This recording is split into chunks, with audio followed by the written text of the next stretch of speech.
community will not be defined by this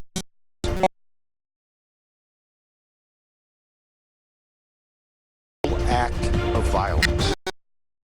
Banding together. We're a special community. Lining up to help and remembering the victims overnight with a prayer vigil. Team coverage from El Paso with all the latest. Live from ABC News in New York, this is Good Morning America. And good morning, everybody. Once again, in America, we are waking up to horrifying news involving mass shootings, this time 2 in 24 hours. Overnight, at least 9 people killed in Dayton, Ohio, where a gunman opened fire in a part of town filled with bars and restaurants. Just hours before that, at least 20 killed in El Paso, Texas, when a young man allegedly went on a rampage at a Walmart. The shooter first opened fire outside the store, then he went inside where he stalked people in the aisles. This morning, the suspect is in custody. According to the El Paso police chief, authorities are examining what the chief called a manifesto believed to have been written by the shooter. The chief says the document shows a possible, quote, nexus to a hate crime. Law enforcement sources also tell ABC News that the suspect said he wanted to shoot as many Mexicans as possible. The shock and sadness immediately evident across the state of Texas. The headline in the Dallas Morning News, so many bodies. And overnight, the Texas Rangers baseball team holding a moment of silence for the victims. We have team coverage of both these mass shootings this morning. We'll go live to El Paso in a moment where we will hear from some of the survivors. But we start here with the latest on the overnight shooting in Dayton. ABC's Maggie Rulli is here with more. Eva, good morning. The FBI is on the scene right now in Dayton. They're working with local police, and this is all happening as we're starting to hear more from witnesses who were on the scene, and they describe those early morning hours as chaos. This morning, at least 9 dead, dozens injured after a shooting in Dayton, Ohio. We got shots fired. We got multiple people down. We're going to need multiple medics. One man capturing the sound of gunfire as he sat in his car. We have, looks like 9 or 10 shots. Police say the shooter, wearing body armor and armed with a long gun and high-capacity magazines, opened fire just after 1 a.m. as people were out at restaurants downtown.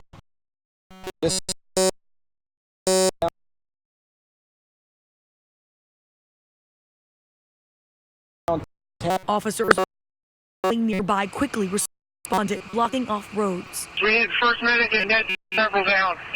Paramedics rushing to give first aid to some victims out on the street. Most of us can't get to our cars because there were bodies scattered all over across the street from our cars, so we can't. People that were shot hit innocent people. Police killing the gunman. We're working on identifying the suspect, see what the possible motivation might have been. The community is left in shock as authorities search for answers. We can't get home to our families now, and now those people aren't going home to their families either. The convention center in town has been set up as a staging area to help those families meet up with their loved ones. And we keep hearing this morning that the area where this happened, it's known for being safe. It's known as a popular tourist destination. And right now the community is just in disbelief. Of course. Unbelievable. Maggie, thank you very much. And we're going to turn now to the violence that unfolded just hours earlier at that Walmart in El Paso, another place people thought was safe. The gunman, described by one witness as a man on a mission, opening fire on shoppers, many of them simply engaged in back-to-school shopping. We're going to hear from the survivors coming up, but we're going to start here with ABC's Marcus Moore, who's right there at the scene. Marcus, good morning to you.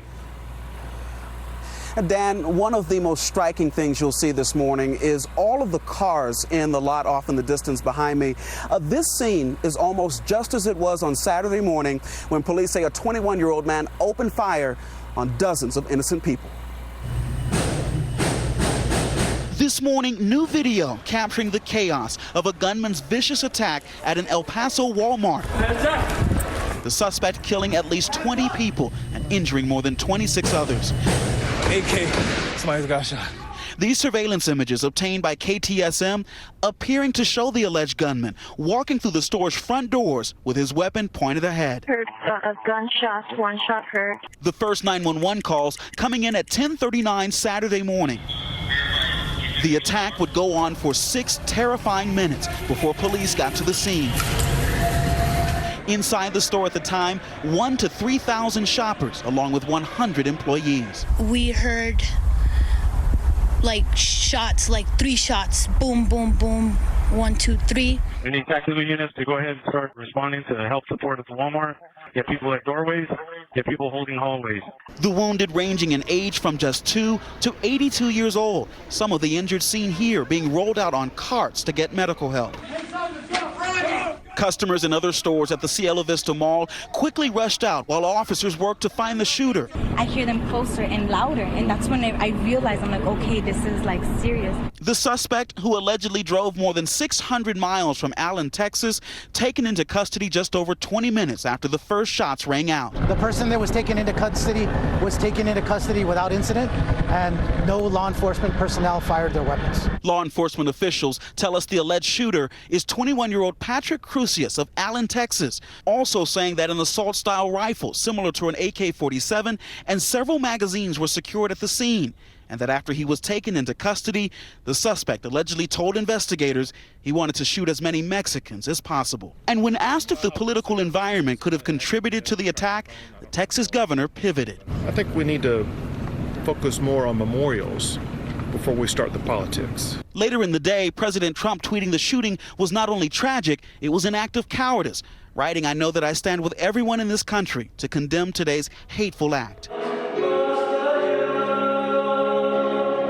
And overnight, members of the grieving community gathering to remember those 20 lives lost. And as police investigate this shooting, people are looking for their loved ones. Overnight, we met a woman who's still looking for her husband. He came to the bank at the store, and she says that his iPhone and Apple Watch are still in the Walmart, and she has not found her husband. Eva.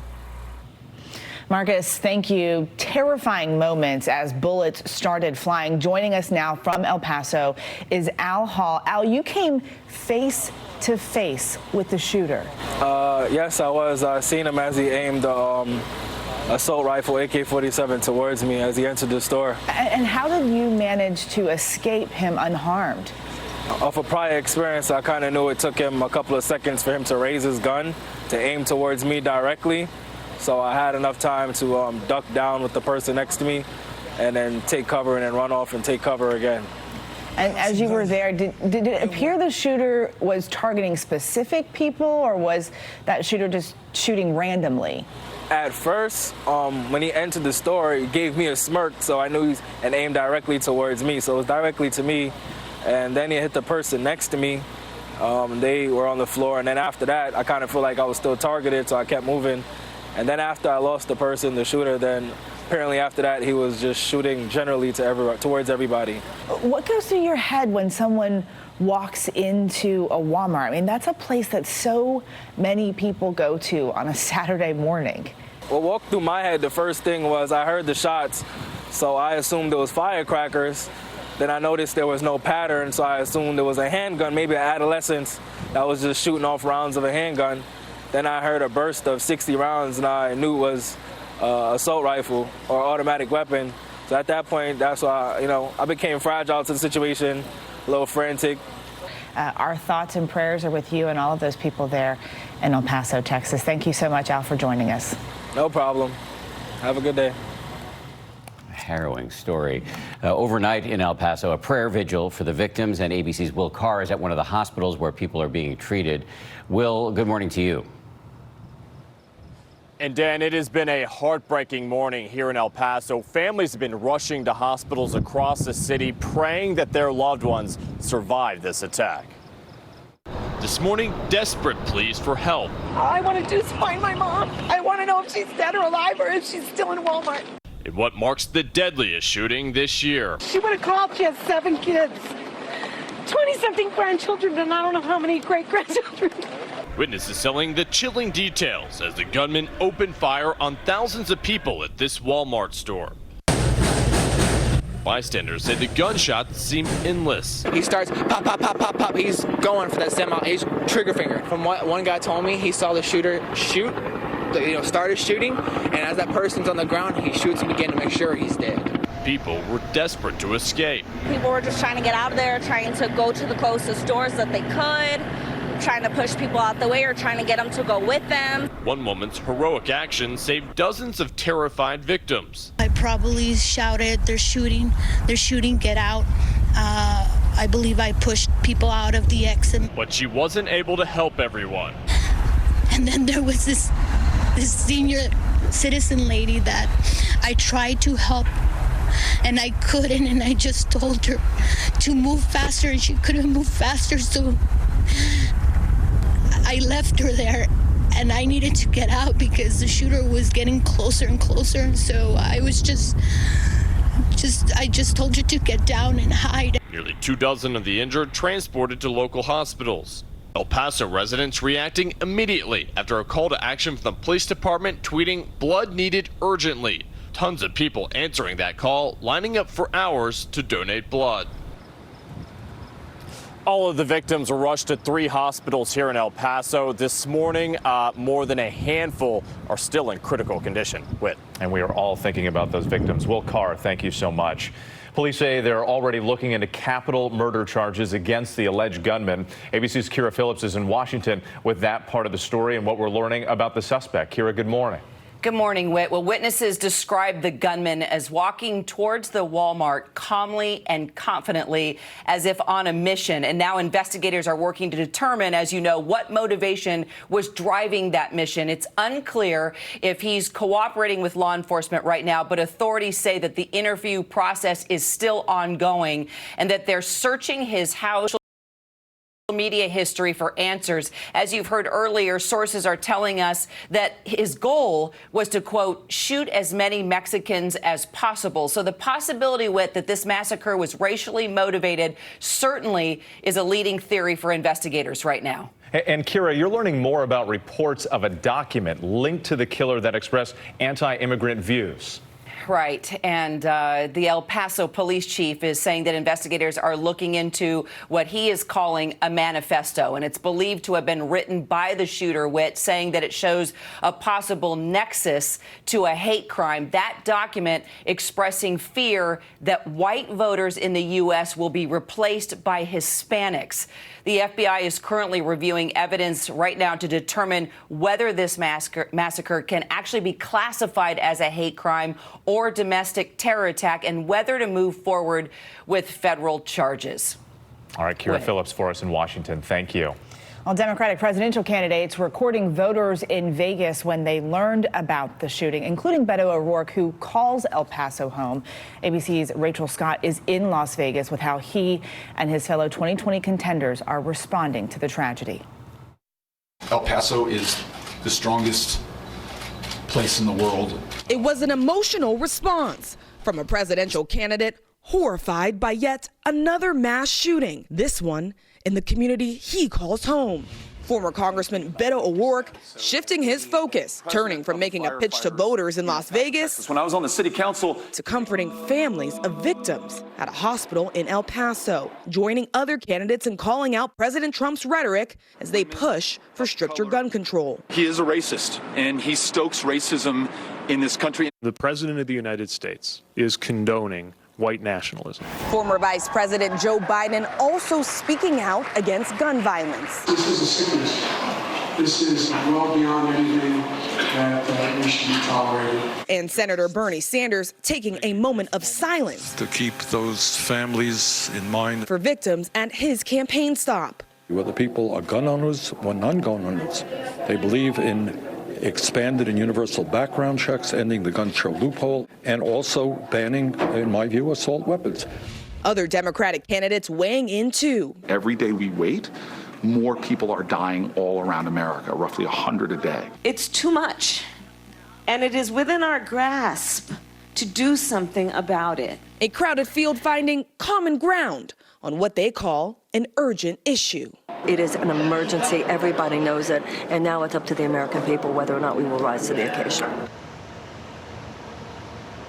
And all of those presidential candidates here in Las Vegas, a city that unfortunately knows the tragedy of gun violence far too well.